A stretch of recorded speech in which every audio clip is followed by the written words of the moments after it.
안녕하세요. 두 아이를 둔 주부입니다. 최근에 다양한 사연 들으면서 집안일 하는 게 낙이었는데 제가 이렇게 사연을 보내게 될 줄은 정말 꿈에도 몰랐네요.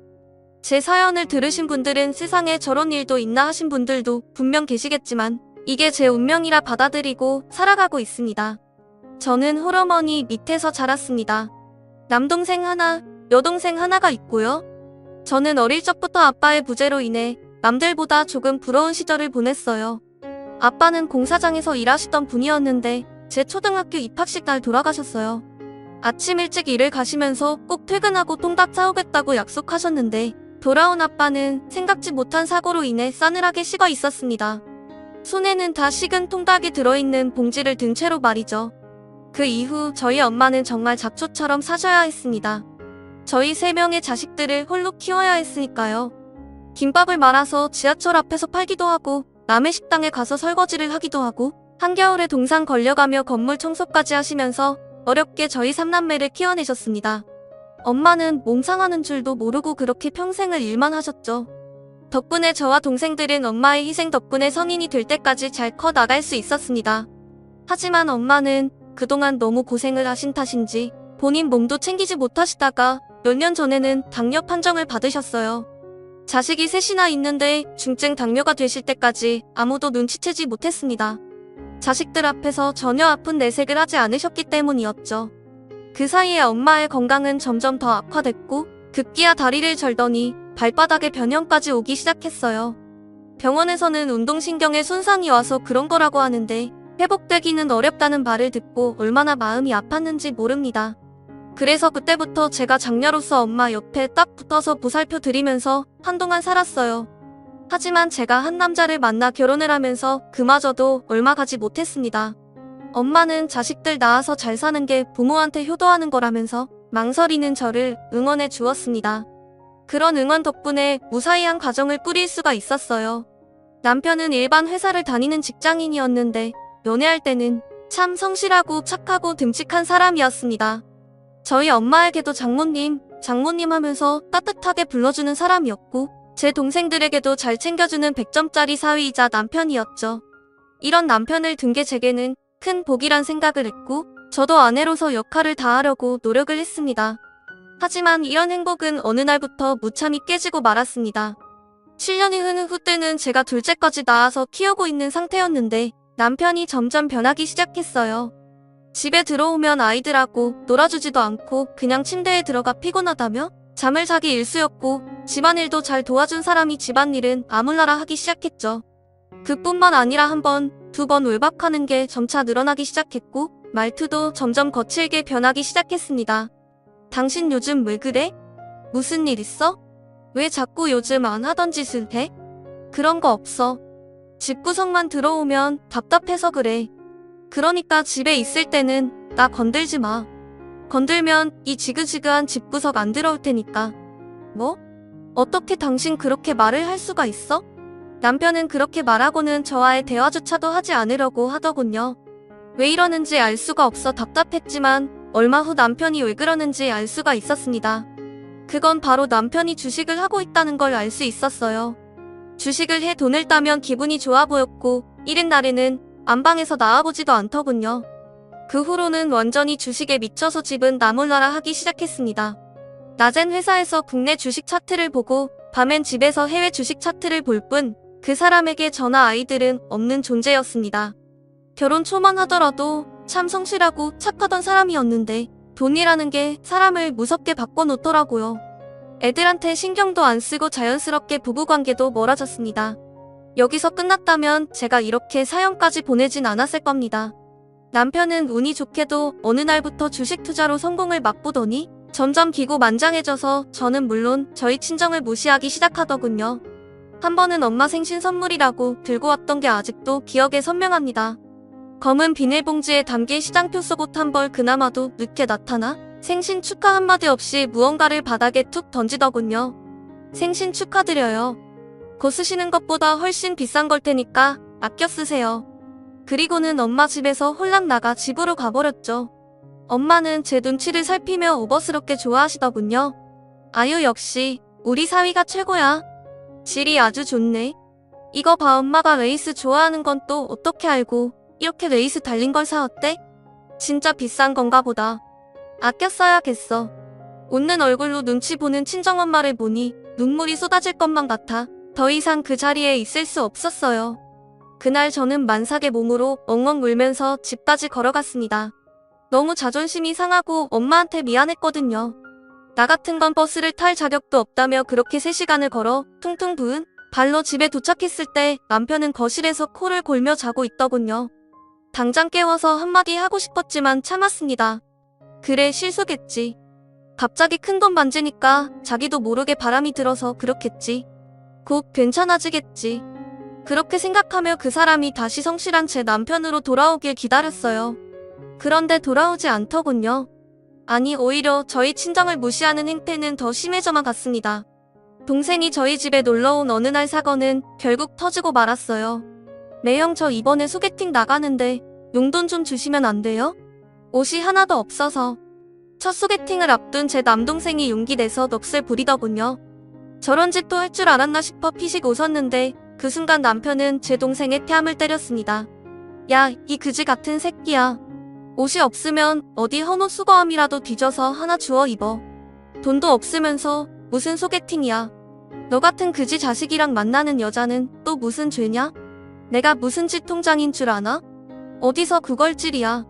저와 동생은 그 자리에서 얼어붙고 말았어요. 당신 지금 뭐하는 짓이야? 애를 왜 때려?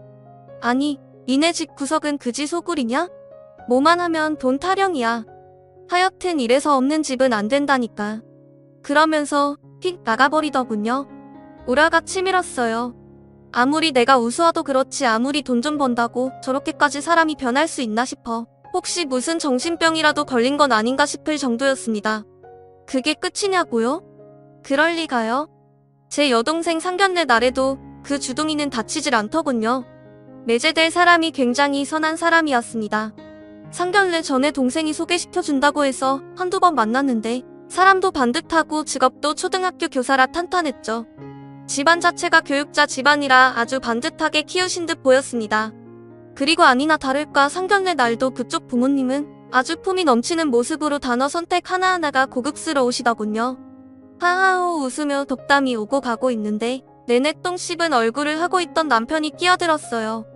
초등학교 교사 뭐 그거에서 돈이 좀 되나? 공무원 아무리 철밥통이라 그래도 박봉이잖아. 네? 아, 네. 물론 많진 않지만 그래도 연차가 쌓여서 먹고 살만은 합니다. 부모님 앞에서 난감했던 매제는 어색하게 하하 웃으면서 최대한 돌려 대답하더군요. 제가 다 민망했습니다. 그 입 좀 다물라고 허벅지를 꼬집으려는데 아유 너도 고생길이 훤하다. 이 그지 같은 집구석에 발들이면 돈 나갈 구석이 천지인데 그건 알고 결혼하는 거지? 행여라도 병재권 처자한테 주지 말아라. 밑 빠진 독에 물 붓는 거야, 그거. 진정으로 얼마를 빼돌릴지 어떻게 알아? 남편은 재밌다는 듯 낄낄대며 웃었지만 그 순간 분위기는 싸늘하게 식어버렸습니다. 저는 너무 창피하고 죄송해 울먹거리며 남편을 데리고 그 자리에서 빠져나왔어요. 이 일로 제 동생은 파혼 위기까지 갔습니다. 다행히 매제될 사람이 부모님을 설득해 결혼에 성공하긴 했지만 제 동생은 평생 그날을 허물로 짊어지고 살아가야 할 거란 사실에 마음이 너무 아팠습니다. 사위가 처가를 챙기는 게 결혼한 딸이 친정을 챙기는 게 그렇게 잘못인가요? 물론 엄마 혼자 고생하시는 게 너무 안쓰러워서 엄마한테 매달 용돈을 조금 드리긴 했어요. 하지만 시댁에는 매달 50만원씩, 저희 엄마는 매달 20만원씩 드렸으니 반도 안 되는 금액이었고 그마저도 엄마가 한사고 사양하셔서 드린 달보다 못 드린 달이 더 많을 정도였죠. 병원 가실 때 병원비 몇 번 내드리고 당뇨에 좋다는 영양제 몇 번 사드리고 생신 때 맛있는 곳에서 밥 한 개 사드리는 게 그렇게 잘못된 건가요? 거지라는 소리 들을 만큼 제가 잘못했나요? 정말? 마누라가 예쁘면 저같이 말뚝에 절을 한다던데 제가 우습게 보였던 걸까요? 그날 정말 대판 싸웠어요. 당신 제발 그 입 좀 어떻게 할 수 없어? 우리 집을 아무리 우습게 봐도 그렇지. 어떻게 그런 자리에서 그렇게 말할 수가 있어? 내가 만만해? 우리 집이 그렇게 우스워? 야, 거지 같은 집구석을 거지 같다고 하지 그럼 뭐라고 그러냐? 남자 입장도 좀 생각을 해봐라. 내 동생이야 땡 잡았다고 생각하겠지만 아무것도 모르고 이 집구석에 발들이 남자는 무슨 죄냐? 공무원 박봉의 허구한 날 니네 집에 돈 갖다 바치고 나면 뭐가 남냐? 나도 가끔 죽고 싶은데 걔는 오죽할까? 피식피식 웃으며 말하는 남편 입을 정말 찢어버리고 싶었어요. 집에서 자고 있던 큰애가 깨서 엄마 아빠 싸우는 거냐고 울먹거리는데 남편이 이러더군요. 너도 아빠처럼 살기 싫으면 나중에 커서 여자를 잘 만나야 돼. 집안 빵빵한 여자를 만나야 남자 인생이 피는 거야. 알겠어? 저는 그 길로 애들을 데리고 집 밖으로 나왔습니다. 같은 공간에서 그런 사람과 숨을 쉰다는 것조차 너무 역겨웠거든요. 근데 막상 나오고 나니 친정으로 갈 수는 없었어요. 동생 목이 미안하기도 하고 엄마한테 그런 꼴을 보이고 싶지도 않았거든요. 그래서 하는 수 없이 시댁으로 갔습니다. 가서 어머님을 붙잡고 그동안 있던 일들을 모두 얘기했어요. 그러자 어머님은 저를 꼭 안아주시고는 등을 쓸어주시더라고요. 미안하다 아가. 내가 자식 교육을 잘못 시켰어. 그놈의 자식 다리라도 부러뜨려서 제정신 차릴 수 있으면 지금 당장 쫓아가서 두 다리를 다 부러뜨리겠는데 그것도 안 되고 어떡하니? 이렇게 예쁜 너한테 상처나 주는 그 못난 놈을 어떡하면 좋니? 저랑 어머님은 한참을 그렇게 끌어안고 울었습니다. 평소에도 제가 좋아하는 반찬이며 애들이 좋아하는 장난감이며 참 많이도 챙겨주시던 시부모님이셨거든요. 항상 내가 우리 집 보석이라고 내가 들어오고 우리 집이 밝아졌다고 예뻐해 주시던 시부모님이시지만 사실 아들 허물 이야기하는 며느리를 감싸주실 거라고는 생각 못했어요. 그래도 내가 잘해야지 참고 살아야지 하실 줄 알았는데 제 마음을 보듬어 주시고 이해해 주시니 끝도 없이 눈물이 났습니다. 이런 시부모님을 실망시키고 싶지 않았어요. 그래서 한 번 더 참고 살아보기로 마음먹었습니다. 그런데 그런 저의 다짐이 무색하게 얼마 가지 않아 또다시 사건이 터지고 말았습니다. 연애 때와 같이 남편은 출근하고 애들도 학원에 가서 평화로운 시간을 보내고 있었죠. 대청소를 해볼까 이불 빨래를 할까 고민하던 제게 전화 한 통이 걸려왔어요. 친정엄마더군요. 엄마, 웬일로 먼저 전화를 다 했어? 무슨 일 있어? 아이고 내가 서러워서 살 수가 없다. 늙으면 죽어야지. 저승사자는 나 안 데려가고 뭐 한다니? 엄마가 그렇게 우는 건 제 평생 처음이었어요. 어린아이처럼 엉엉 우시더군요. 저는 깜짝 놀라 지금 당장 가겠다는 말을 남기고 전화를 끊었습니다. 그리고 곧바로 엄마 집으로 갔어요. 몇 달 동안 못 본 엄마는 그새 더 야위고 늙어 계시더군요. 얼마나 울었는지 옷이 하얗게 소금기로 젖어 있었어요. 엄마 무슨 일이야? 무슨 일인데 그래? 아니야 됐어. 너는 모르는 게 나아. 아니 무슨 일이냐고 말해봐 얼른. 자꾸 시선을 피하는 엄마에게 소리를 꾸액 질렀어요. 그렇게 마지못해 듣게 된 이야기는 충격적이었습니다. 당뇨로 더 이상 식당 일을 할 수 없었던 엄마는 연금만으로 살기는 조금 벅차셨어요. 그래서 한 푼이라도 벌어보려고 얼마 전부터 폐지를 주워다 파셨다고 했습니다. 그러다가 그날 우연히 식당가 앞에서 제 남편을 마주쳤대요. 엄마는 오랜만에 만난 사위가 반가워서 절뚝거리는 발로 다가가는데 남편은 계속 시선을 피했답니다. 그래서 못 알아본 줄 알고 가까이 가서 인사를 하셨대요. 아유 김서방 여기서 다 만나네. 밥은 먹었어? 그 순간 남편의 입에서 나온 말은 인사도 장모를 반가워하는 말도 아니었습니다. 아 시발 쪽팔리게 아는 척하네. 이봐요.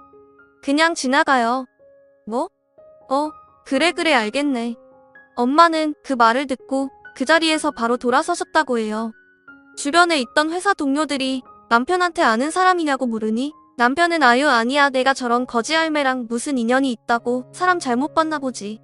기분도 잡쳤는데 우리 낮술이나 한잔하자. 내가 살게. 라며 황급히 자리를 피했다더군요. 그 얘기를 전하며 엄마는 또 우셨습니다. 미안해. 이제 생각해보니 내가 그런 꼴로 아는 척을 하는 게 아니었는데 니들한테 미안하다. 저는 엄마의 그 말에 마음과 다르게 소리를 버럭 질렀어요. 엄마가 뭐가 미안해? 한 푼이라도 벌어보려고 노력하는 게 잘못이야? 폐지 좀 줍는 게 뭐 큰 잘못한 거야? 뭘 미안하대 자꾸. 진짜 미안하려면 엄마 자신한테 미안해야지. 이 노물에서 무슨 폐지를 줍는다고 그래. 앞으로 내가 생활비 줄 테니까 폐지 줍지 마. 제발 엄마 건강만 생각하라고. 저는 엄마를 끌어안고 울면서 기도했습니다. 그런 인간 제발 죽어버리라고. 세상에 신이 있다면 내 모든 행복을 뺏어가도 좋으니 그 사람만 죽여달라고 말이죠. 그날부터 전 매일매일을 그렇게 보냈어요. 아침이 되면 그 사람이 숨을 쉬고 있나 확인했고 숨 쉬며 잠든 모습을 보고는 베개로 얼굴을 눌러버릴까 목을 졸라버릴까 수없이 고민했죠. 종교는 없었지만 세상 모든 신들한테 빌었어요. 저 인간 좀 데려가라고. 저런 인간 제발 죽어버렸으면 좋겠다고. 아무리 후한 무치라도 몸 불편한 장모한테, 그것도 늘 우리 사위가 최고라며 잘해줬던 장모한테 그럴 수 있었을까요? 아무리 생각해도 전 이해를 할 수가 없었어요. 살갑게 반가워하진 않아도 그래도 적어도 인사라도 해주지, 고생하신다고 한마디라도 해주지, 그게 그렇게 어려운 일인가요? 그렇게 남편을 원망하며 이제는 안 되겠다 싶어 이혼을 결심하게 됐습니다. 아이들과 시부모님을 봐서라도 어떻게든 결혼 생활을 유지해서 남편을 다시 예전의 착한 남편으로 만들어보고 싶었지만 이미 제가 손쓰기에는 한계가 있겠다 생각을 했고 기본 예의도 모르는 저런 인간은 더 이상 살고 싶지 않아 그렇게 이혼을 결정하게 됐습니다. 더 이상 당하고 살고 싶지 않았어요. 저희 집이 뭐가 모자라서 저런 짐승 같은 인간에게 입에 담기도 힘든 소리를 들어야 하는지 그날로 전 남편을 붙잡고 얘기를 꺼냈습니다. 우리 이혼해. 도저히 당신 같은 쓰레기랑 살 수가 없어. 뭐? 이혼? 남자 생겼냐? 갑자기 뜬금없이 이혼이라니? 남자? 내가 너냐? 사람이라면 당신처럼 행동할 수 없을 거야. 얼마 전에 엄마가 폐지 죽다 아는 죄를 하니 쪽팔리다고 저리 꺼지라고 했다면서? 그게 사람이야? 사위 만나서 기분 좋아 인사한 장모한테 그런 말이 나오든? 너 같은 인간이랑은 단 하루도 못 살겠으니까 깨끗이 갈라서자. 아니 그러게 왜 직장 사람들 있는 데서 그런 모습으로 아는 죄를 하래? 너 같으면 안 쪽팔리겠어? 노인네가 정신이 이상한 거지? 그래 이혼해. 누가 내가 좋아서 살고 있는 줄 아냐? 애들 때문에 살고 있는 거지. 내가 애들 포기한다면 깨끗이 바로 도장 찍어줄게. 싫다면 어쩔 수 없고. 남편은 자신의 행동에 대해 반성은커녕 오히려 저희 엄마를 비하하더군요. 덕분에 전 이 사람은 정말 아니라는 걸 다시 한번 느끼고 이혼 준비를 해나가기로 했습니다. 그렇게 3주 정도 지난 어느 여름날 정말 역대급 폭염이라고 뉴스에서 하루 종일 떠들던 그날 저한테 전화 한 통이 걸려왔어요. 경찰서라고 하더군요. 김수철 씨 아내 되시나요? 네, 그런데요. 아, 씨, 지금 강원도 병원으로 와주실 수 있으시겠어요? 네? 무슨 일이신데요? 아, 그게 남편분이 사망하셨습니다. 병원에 와서 직접 확인도 하시고 시신도 인수해 가셔야 해서요. 정신이 멍해졌어요. 누가 죽었다고? 누가 어디에서 죽었다고? 강원도? 분명 남편은 프로젝트 때문에 회사에서 며칠 지내야 한다고 했었거든요. 그런데 갑자기 강원도에서 죽었다니. 일단 급한 대로 애들을 옆집에 맡겨놓고 강원도를 향했습니다. 그리고 영안실에 누워있는 싸늘한 그 사람의 얼굴을 확인하는 순간 헛웃음이 나오더군요. 경찰은 그런 제 표정을 봤는지 못 봤는지 침울한 얼굴을 하고는 상황을 설명해줬습니다. 아, 많이 당황스럽고 슬프시겠지만 사건에 대해 이야기는 해드려야 할 것 같아서요. 같이 계신 다른 분들 이야기 들어보니 술 드시고 물놀이 하다가 식사하신 것으로 판단됩니다. 조금 더 조사를 해봐야겠지만 자살을 의심할 만한 정황도 없고요. 신고자분이 남편 친구분이라고 하시던데 한번 만나보시겠어요? 그래도 마지막을 제대로 알긴 해야 할 것 같아 같이 있었다던 사람들을 만나러 갔습니다. 예쁘장하게 생긴 젊은 여자가 둘 그리고 옆에 고개를 푹 숙이고 있는 남편의 고등학교 동창 한 명이 앉아있더군요. 아, 재수씨. 어떻게 된 일이에요? 그게 죄송합니다. 여자 둘에 남자 둘 보는 순간 제가 직감한 게 맞았어요. 이 인간 그 와중에 바람을 피고 있었더군요. 남편 친구라던 그 인간은 친구들 사이에서도 하도 바람둥이로 소문이 자자해서 거리 좀 두라고 몇 번이나 얘기했던 사람인데 그 친구랑 쌍으로 바람을 피우고 다녔다더군요. 우스운 건 그 자리에 처녀 총각은 한 명도 없었다는 겁니다. 전부 누군가의 남편, 누군가의 아내였더군요. 그렇게 잘난 척을 하더니 결국 바람 피다가 물에 빠져 죽다니. 그 사람 인생도 참 볼만하더군요. 인과응보라는 생각을 했지만 싸늘하게 누워있는 남편을 보니 저도 바보같이 왜 눈물이 나는 건지. 한때 정말 사랑했던 사람이었고 애들에겐 자상했던 아빠였는데 이렇게 허망하게 죽어버리니 그 자리에 주저앉고 말았습니다. 그리고 전 곧바로 이 안타까운 소식을 시부모님께 연락을 드렸습니다. 시부모님은 오자마자 세상이 떠나가라 오열을 하셨고 아무것도 모르는 아이들은 아빠, 아빠 하면서 눈물을 흘렸습니다. 그래서 애들 아빠이기도 하고 시부모님은 무슨 죄냐 싶어 장례는 치러주기로 했어요. 문상객들을 맞이하다 남편 영정사진을 보니 참았던 눈물이 왈칵 쏟아졌습니다. 울지 않고 싶었는데 저런 천하의 나쁜 놈에게 눈물 한 방울도 아까워서 울지 않으려고 했는데 저도 모르게 흐르는 눈물은 제가 참는다 해서 되는 게 아니었어요. 이 인간아 그렇게 날 힘들게 하고 속을 썩히더니 결국 이런 꼴을 보이려고 그랬냐? 왜? 왜 그랬어? 제 통곡하는 모습을 보고 제 아이들이 안아주었어요. 엄마 왜 그래요? 울지 마요 엄마 우리가 있잖아요. 제발요 언제 이렇게 커버렸을까요? 전 우리 아들의 위로를 받으며 정신을 차릴 수가 있었습니다. 그렇게 장례를 마치고 집에 돌아오니 남편의 빈자리가 더욱더 느껴지더군요.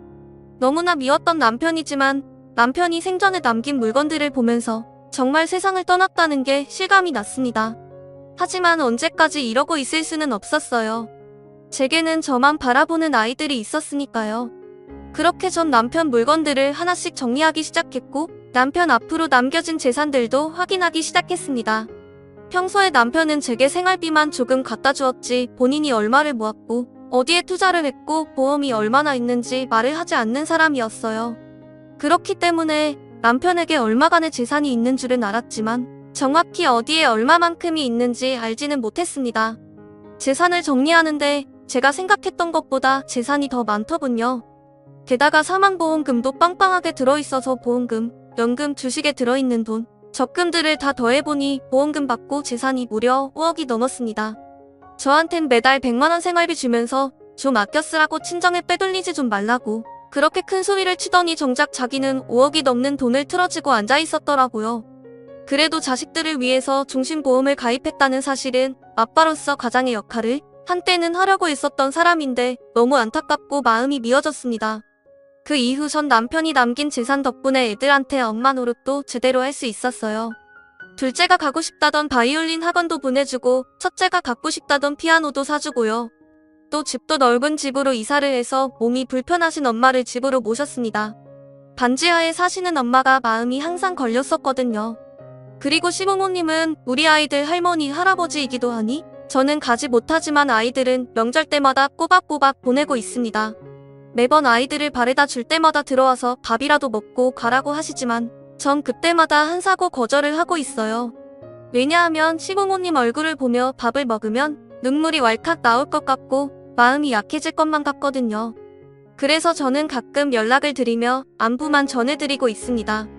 애들도 친할아버지, 할머니를 워낙 잘 따르기도 하고 그분들과는 나쁜 기억이 없어서 손주들 보고 싶어 하시니 그렇게 애들만 지금도 보내고 있네요. 여전히 저희 어머니는 저희 집에 반찬들을 보내주고 계십니다. 그렇게 하지 말라고 해도 귀엽고 보내주시는데 아마도 어머님은 우리 아이들이랑 내가 재혼이라도 한다면 영영 이별이라도 하실까봐 미리미리 할머니 사랑을 주시는 게 아닌가 싶네요.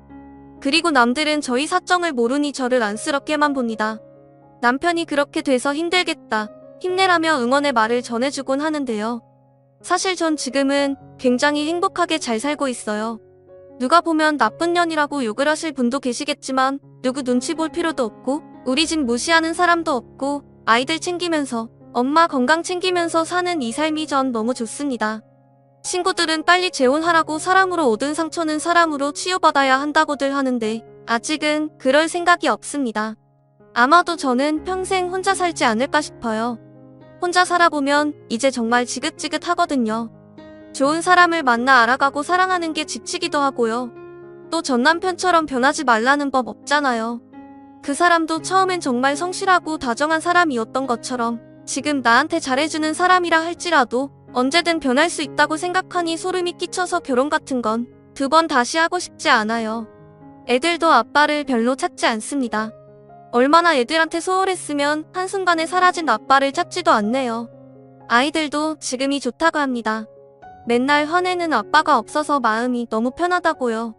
역시 사람은 사라지고 난 뒤에야 그 사람이 어떻게 살아왔는지 비로소 알게 되는 것 같습니다. 죽고 나서 자기 자식한테도 외면받는 그 사람은 지금쯤 어떤 기분일지 궁금하네요. 그래도 돈을 많이 벌어서 좋은지 그거면 정말 다 된 건지 말이죠. 이제라도 우리 세 식구 아니 엄마까지 네 식구 오스은도순 잘 살아보려고 합니다. 누군가는 저를 손가락질할 수도 있겠죠. 그래도 남편이 죽었는데 어쩜 그럴 수 있냐고. 하지만 저와 같은 일을 겪어보신 분이라면 누구든 이해하실 거예요. 남편이 죽고 나서야 비로소 홀가분해진 제 심정을요. 그런 말이 있더라고요. 곰팡이가 있어서 어둡고 지저분한 게 아니라 어둡고 지저분해서 곰팡이가 생기는 거라고. 그 사람 인생도 마찬가지라고 생각합니다. 저는 그 사람 인생에 곰팡이가 생기면서 그렇게 사람이 변한 건 줄 알았는데 사실은 본성이 그랬던 거였어요. 그러니 성공이라는 달콤한 열매를 맛보고 난 뒤 가면을 벗고 원래대로 돌아간 거겠죠. 저는 꼭 그 사람과 반대로 살아가려고 해요. 다른 사람도 돌아보고 주변도 살펴보면서 그렇게 느긋하게 살아보려고요. 그리고 그 사람을 그만 미워하기로 했어요. 그 사람의 고통이라는 곰팡이가 제 마음에 더 이상 퍼져나가지 않도록 말이에요. 지금까지 긴 사연을 들어주셔서 감사합니다. 아마도 지금 이 순간이 제가 남편을 기억하는 마지막 순간일 겁니다. 앞으로는 잊고 살아가려고 합니다. 그 마지막 순간을 함께 해주셔서 감사합니다. 다들 건강하시고 하루하루 행복한 하루 되시기 바랍니다. 감사합니다.